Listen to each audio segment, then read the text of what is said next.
கௌரவ குழுக்களின் பிரதி தவிசாளர் அவர்களே, இன்றைய தினம் இந்த சுகாதார சட்டங்கள் தொடர்பான குறைநிரப்பு விவாதத்திலே பங்கு கொள்கின்ற அதே நேரம் வவுனியா மாவட்டத்திலே தங்களுடைய உறவுகளை கையளித்து அவர்கள் இதுவரை வீடு திரும்பாத நிலையில் காணாமல் ஆக்கப்பட்டோர் தொடர்பாக அவர்களுடைய உறவினர்கள் நடாத்துகின்ற உண்ணாவிரத போராட்டம் மிக உச்சநிலையை அடைந்திருக்கிறது. மிக முக்கியமாக அந்த காணாமல் ஆக்கப்பட்டவர்கள் பலர் அந்த மண்ணிலே ஆயிரக்கணக்கிலே வடக்கு கிழக்கிலே காணாமல் ஆக்கப்பட்டிருக்கிறார்கள். இவர்கள் தொடர்பாக பல்வேறுபட்ட கோரிக்கைகள் முன்வைக்கப்பட்ட பொழுதும் ஜெனீவாவிலே ஒரு தீர்மானம் 2015ஆம் ஆண்டிலே கொண்டு வரப்பட்ட பொழுது ஜெனீவா தீர்மானத்தின் அடிப்படையில் காணாமல் ஆக்கப்பட்டவர்களை கண்டறிவதற்கான ஒரு நிலையத்தை இலங்கையிலே நியமித்து நிர்வகித்து அதனூடாக அவர்களுக்கான தீர்வை பெற்றுத்தருவதாக அரசாங்கத்தால் குறிப்பாக வெளிநாட்டு அமைச்சர் மங்கள சமரவீர அவர்களால் உறுதிமொழி வழங்கப்பட்டிருந்தது. அந்த உறுதிமொழிக்கு அமைய இதுவரை இலங்கையிலே இன்னும் அந்த காணாமல் ஆக்கப்பட்டவர்களை கண்டறிவதற்கான அல்லது போர்க்குற்றங்களை கண்டறிந்து விசாரணை செய்வதற்கான மைய நிறுவனத்தை இதுவரை ஆரம்பிக்காமல் அதற்கான ஒரு வர்த்தமானி அறிவித்தலை வெளியிடாமல் ஜனாதிபதி இழுத்தடித்து வருவதாகவே பல்வேறுபட்ட தரப்புகளாலும் குற்றம் சுமத்தப்படுகின்றது. இவ்வாறு தங்களுடைய பிள்ளைகளை தங்களுடைய கணவன்மாரை நேரடியாக இராணுவத்தினரிடம் 2009ஆம் ஆண்டு யுத்தம் நடந்த பொழுது பெற்றோர்கள் உறவினர்கள் கையளித்திருந்தார்கள். அவர்கள் அவ்வாறு கையளிக்கப்பட்ட உறவுகள் இதுவரை தங்களுடைய வீடுகளுக்கு திரும்பி வரவில்லை. கண்கண்ட சாட்சியங்கள் இருக்கின்றன. இந்த பிள்ளைகளை தங்களுடைய கணவன்மாரை இவர்கள் கையளித்தமைக்கான நேரடி சாட்சியங்கள். உதாரணமாக விடுதலை புலிகளுடைய மூத்த உறுப்பினர் பாலகுமாரனும் அவருடைய மகனும் இராணுவ கட்டுப்பாட்டு பிரதேசத்திற்குள் வந்து இருப்பதை லங்கா கார்டியன் பத்திரிகை படத்தோடு செய்தியாக வெளியிட்டிருந்தது. அதனை கொழும்பை மையமாக கொண்டிருக்கிற தினக்குரல் பத்திரிகை கூட அந்த படங்களை செய்தியாக வெளியிட்டிருந்தது. ஆகவே எல்லா பத்திரிகைகளிலும் இணையதளங்களிலும் கூட இந்த செய்திகள் வெளிவந்திருந்தன. அண்மையிலே யுத்தம் நடந்த காலத்தில் இலங்கையிலே பிபிசியினுடைய செய்தியாளராக இருந்த பிரான்சிஸ் கரிசன் கூட தன்னுடைய ட்விட்டரிலே இந்த படங்களை வெளியிட்டு இக்காலகட்டத்திலே இவர்கள் காணாமல் போயிருக்கிறார்கள், இவர்கள் இராணுவத்திடம் ஒப்படைக்கப்பட்டிருக்கிறார்கள், சரணடைந்திருக்கிறார்கள், இவர்கள் எங்கே என்ற கேள்வியை அவர்கள் கேட்டிருந்தார்கள். ஆனால் நேற்றைய தினம் இங்கே எங்களுடைய நாட்டின் பிரதம அமைச்சர் அவர்கள் தமிழர்களை அல்லது காணாமல் போன குடும்பங்களை வேதனைப்படுத்தும் வகையில் அவர்கள் வெளிநாடுகளுக்கு சென்றிருக்கலாம் அல்லது அவர்கள் எங்கே இருக்கிறார்கள் என்று தெரியாமல் இருக்கலாம் என்ற தொனியிலே ஒரு வார்த்தையை இந்த சபையிலே அவர் வழங்கியமை மிக மிக வேதனை அளிக்கிறது. இந்த நாட்டிலே பாதிக்கப்பட்டவர்கள் தமிழர்கள், அவர்கள் தான் அளிக்கப்பட்டிருக்கிறார்கள், காணாமல் போயிருக்கிறார்கள். அவர்களுடைய உறவுகள் தான் இந்த போராட்டத்தை நடாத்துகின்றார்கள். அவர்கள் தான் தங்களுடைய பிள்ளைகளை தேடிக்கொண்டிருக்கிறார்கள். பாதிக்கப்பட்டவர்களுடைய உண்மையான பிரச்சனைகளை கண்டறியாமல் கடந்த 7 ஆண்டுகளாக அதனை இழுத்து அடித்து இவ்வளவு காலமும் கொண்டு சென்ற பிற்பாடு இப்பொழுது அவர்கள் வெளிநாட்டில் இருக்கலாம் அல்லது அவர்கள் எங்கேயாவது இருக்கலாம் என்கிற ஒரு கருத்துக்களை முன்வைப்பது இந்த நாட்டினுடைய ஜனநாயகம் இதுதானா என்கிற ஒரு கேள்வியை முன்வைக்கிறது. குறிப்பாக அண்மைய நாட்களில் இந்த இலங்கையிலே தமிழர்களுக்கு நீதி கிடைக்காது என்பதற்கு பல உதாரணங்கள் இருக்கின்றன. ஒன்று, குமரபுரம் படுகொலையிலே ஈடுபட்ட இராணுவத்தினர் எந்தவித குற்றங்களும் இல்லாமல் அவர்கள் விடுதலை செய்யப்பட்டார்கள். அதே போல அண்மையிலே ரவிராஜ் அவருடைய கொலையிலே ஈடுபட்டவர்கள் சிங்கள ஜூரிமார் நியமிக்கப்பட வேண்டும் என்ற கட்டாயத்தின் அடிப்படையில் அவர்களுக்கு கூடாக அந்த வழக்கு தள்ளுபடி செய்யப்பட்டு அவர்கள் வழக்கில் இருந்து குற்றவாளிகள் அல்ல என்று விடுதலை செய்யப்பட்டார்கள். இங்கே பாதிக்கப்பட்டவர்கள் தமிழர்கள். எங்கெங்கெல்லாம் தமிழர்கள் பாதிக்கப்பட்டார்களோ அவர்கள் இந்த இலங்கையிலே எவ்வாறெல்லாம் 56ஆம் ஆண்டிலிருந்து படுகொலை செய்யப்பட்டார்களோ அவற்றுக்கு இதுவரை இந்த நாட்டிலே ஒரு நீதி கிடைக்கவில்லை, நீதியான விசாரணைகள் கிடைக்கவில்லை. ஆகவே தயவு செய்து இன்று சாகும் தருவாயில் தங்களுடைய உறவுகளை காட்டுங்கள், அவர்களை ஒப்படையுங்கள் என்று வவுனியாவிலே இந்த அவருடைய குடும்பம் சார்ந்தவர்கள் உண்ணாவிரதம் இருக்கிறார்கள். அதிலே பல வயோதிப தாய்மார்கள் தங்கள் பிள்ளைகளுக்காக தங்களுடைய உயிர் ஊசலாடி கொண்டிருக்கிற சூழலிலே அவர்கள் போராடி கொண்டிருக்கிறார்கள். பல சகோதரிகள் தங்களுடைய கணவன்மாரை நாங்கள் ஒப்படைத்திருக்கிறோம், எங்களுடைய கணவன்மாரை எங்களிடம் கையளியுங்கள், எங்கள் பிள்ளைகளை கையளியுங்கள். ஒரே குடும்பத்தைச் சேர்ந்த தாய் மகள் என்று காணாமல் போயிருக்கிறார்கள். இவர்கள் தங்களுடைய உறவுகளை கேட்கின்றார்கள். இதனை கூட இந்த அரசாங்கம் செய்ய முடியவில்லை, இதற்கு ஒரு பதிலை சொல்ல முடியவில்லை என்றால் இது ஒரு நியாயமான அல்லது நீதியான ஜனநாயக சோசலிச குடியரசு என்று சொல்வதற்கான பெயர் எந்த வகையிலே அமைய போகிறது? வவுனியா மாவட்டத்தில் மட்டும் கிட்டத்தட்ட 686க்கும் மேற்பட்டவர்கள் இறுதி யுத்தம் வரை காணாமல் போயிருக்கிறார்கள். அதில் மிக முக்கியமாக இந்த உண்ணாவிரதத்தில் ஈடுபடுகின்ற பெற்றோர்கள் நாகராசா நாகஜோதி, ஜீவரட்னம் கோகிலா, சின்னச்சாமி சந்திரஸ்ரீ, ஆனா ராஜகுமார், சிவானந்தம் தவரூபினி, தில்லையம்பலம் தில்லைராஜா, வைத்திலிங்கம் செந்தில்வேல், ராசதுரை விஜி, யோகேஸ்வரன் மயூரன், சத்குணம் சங்கீர்த்தன், சீனா பொன்னம்மா இவருடைய மகள் சீனா சிவதர்ஷினி, கானா ஜீவநந்தினி இவருடைய மகன் கானா அருள்குமார், இவர்களுடைய சகோதரர்கள் தாய் தந்தையர்கள் தான் இந்த உண்ணாவிரத போராட்டத்திலே சாகும் வரை குதித்திருக்கிறார்கள். இவ்வாறானவர்களுடைய இந்த உண்ணாவிரத போராட்டத்தை கொச்சைப்படுத்தும் வகையில் பிரதம அமைச்சர் அவர்கள் இவர்கள் வெளிநாடுகளுக்கு சென்றிருக்கலாம் என்றொரு பிரச்சாரத்தை கட்டவிழ்த்து விட்டிருப்பதும் ஒரு பொய்யான தகவலை குறிப்பிட்டிருப்பதும் மிக மிக வேதனையான சம்பவமாகும்.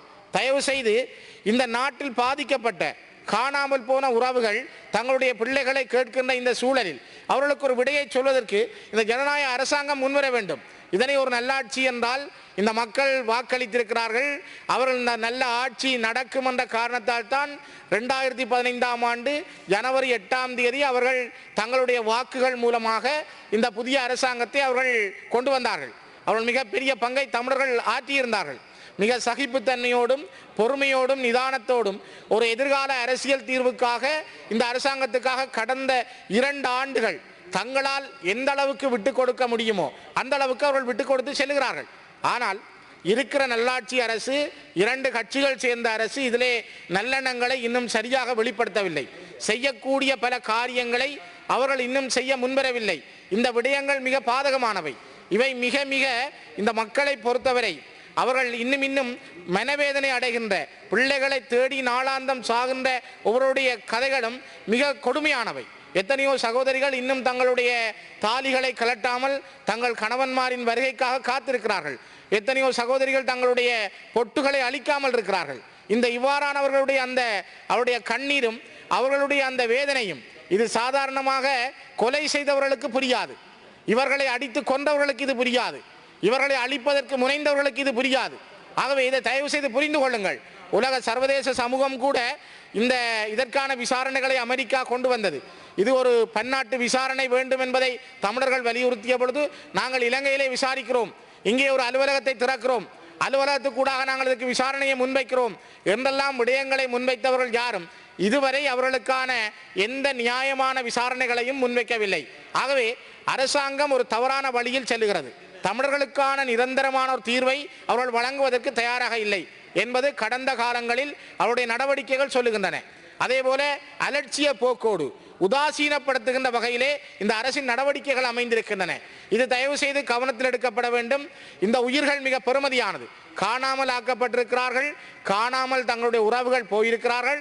அவர்களுக்காக இவர்கள் கண்ணீரோடும் வேதனையோடும் தண்ணீர் கூட அருந்தாமல் அவர்கள் நாளாந்தம் செத்துக் கொண்டிருக்கிறார்கள். இவர்களுடைய உயிரையும் பறிப்பதற்கு அரசாங்கம் முனைகிறதா அல்லது இவர்கள் சாக வேண்டும் என்று இந்த அரசாங்கம் நினைக்கிறதா? அப்படியானால் இதைத்தான் நல்லாட்சி என்று நீங்கள் கருதுகிறீர்களா? ஆகவே தயவு செய்து இதனை கவனத்தில் கொண்டு இந்த காணாமல் போன குடும்பங்களுடைய விடயங்களில் அதிகூடிய கவனத்தை எடுத்து உடனடியாக இதற்குரிய விசாரணையை ஆரம்பிக்க வேண்டும்.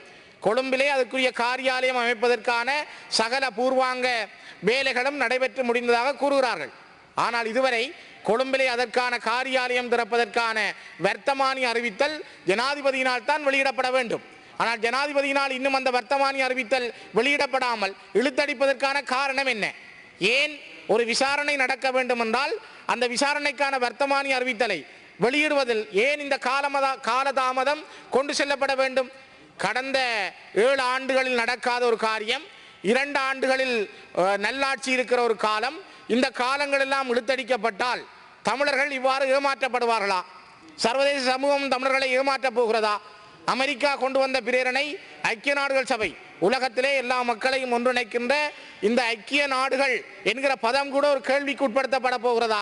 அப்படியானால் உலகத்திலே எந்த இனமும் தன்னுடைய வாழ்வை, தன்னுடைய இலக்கை, தன்னுடைய எதிர்காலத்தை தீர்மானிக்க முடியாத வல்லமை உள்ளவர்களால் அவர்கள் அழிக்கப்படக்கூடிய காலம்தான் இனிமேல் வருமா? ஆகவே சர்வதேச சமூகம் இதை கவனத்தில் கொள்ளாத ஒரு சூழல் தான் உருவாக்கப்படுமா? அவை சர்வதேசத்தினுடைய இந்த கோரிக்கைகள் கூட நிராகரிக்கப்பட்டிருப்பதை தான் நாங்கள் இந்த இடத்திலே பார்க்கிறோம். தயவு செய்து இந்த அரசாங்கம் ஒரு முழு மூச்சுடன் இந்த காணாமல் ஆக்கப்பட்டவர்களுக்கு விசாரணை வேண்டும். இவர்கள் அரசாங்கத்திடம் ஒப்படைக்கப்பட்டார்கள், பல பேர் பிரான்சிஸ் ஃபாதர் பங்கு தந்தை பிரான்சிஸ் அடிகளாருடைய தலைமையிலே 56 பேர் இராணுவத்திடம் கையளிக்கப்பட்டதற்கான ஆதாரங்கள் உண்டு.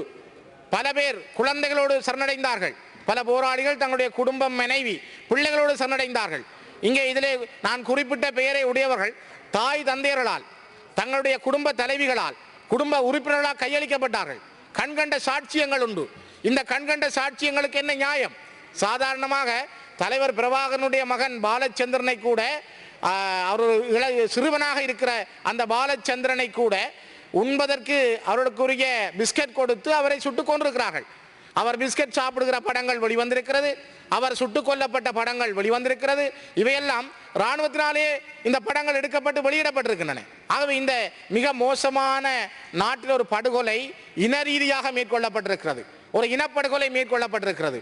இந்த இனப்படுகொலைக்கு ஒரு விசாரணை வேண்டும். இந்த மக்களுக்கு ஒரு நீதி விசாரணை கிடைக்க வேண்டும். பாதிக்கப்பட்டவர்கள் தமிழர்கள், அநியாயமாக கொல்லப்பட்டவர்கள் தமிழர்கள். அந்த அநியாயமாக கொல்லப்பட்ட பாதிக்கப்பட்ட மக்களுக்கு நீதி கிடைப்பதற்கு இந்த காலத்தை சரியாக இந்த அரசாங்கம் பயன்படுத்த வேண்டும். இதுவரை இந்த 2 ஆண்டுகளில் அரசியல் தீர்வு முயற்சிகளிலும் முன்னேற்றம் இல்லை. அரசியல் தீர்வு வருமா வராதா, புதிய அரசியல் யாப்பு கொண்டு வரப்படுமா, அது தமிழர்களுக்கு ஒரு மாற்றத்தை தருமா என்கிற கேள்வி இன்று பல சந்தேகங்களோடு பார்க்கப்படுகிறது. அதே நேரத்தில் காணாமல் ஆக்கப்பட்டவருடைய குடும்பங்களுக்கான பதில் என்ன? சிறையில் இருக்கின்ற அரசியல் கைதிகள் இன்று அவர்கள் கூட ஒரு நாள் அடையாள உண்ணாவிரதத்தை மேற்கொள்கிறார்கள்.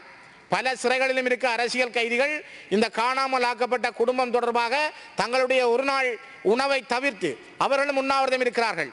அதனை விட மீள்குடியேறுவதற்காக பல பேர் அகதிகளாக இன்றும் உறவினர் நண்பர் வீடுகளிலே குடியேறி இருக்கிறார்கள். இவ்வாறு தமிழர்கள் தொடர்ந்தும் அகதிகளாகவும் சிறை கைதிகளாகவும் காணாமல் ஆக்கப்பட்டவர்களாகவும் இந்த நாட்டில் அடிமைப்படுத்தப்பட்டு கொண்டிருக்கிற பொழுது நாங்கள் சமாதானம் பற்றி பேசுகிறோம், நல்லிணக்கம் பற்றி பேசுகிறோம். அடிக்கடி ஜனாதிபதி பறந்து வருகிறார், பிரதமர் வருகிறார், அமைச்சர்கள் வருகிறார்கள். வடக்கிலும் கிழக்கிலும் ஒரு காட்சிகள் நடக்கின்றனவே தவிர காரியங்கள் எதுவும் நடப்பதாக இல்லை. எல்லாமே ஒரு படங்களாக, செய்திகளாக போய் கொண்டிருக்கின்றனவே தவிர அந்த நாட்டிலே அந்த மக்களுக்கான, வடக்கு கிழக்கிலே வாழுகின்ற மக்களுக்கான ஒரு விமோசனத்தை தரக்கூடிய விடயங்களாக இவை அமையவில்லை என்பதுதான் இங்கே முக்கியமான கருத்து. ஆகவே ஒரு ஜனநாயக அரசு ஜனநாயக தன்மைகளை மேலோங்கக்கூடிய வகையில் இந்த நாட்டினுடைய பிரச்சனைக்கு தீர்வு காண வேண்டும். இந்த மக்களுடைய பிரச்சனைக்கு தீர்வு காணப்பட வேண்டும். இந்த மக்களுடைய உண்மையான பிரச்சனைகள் ஆராயப்பட வேண்டும்.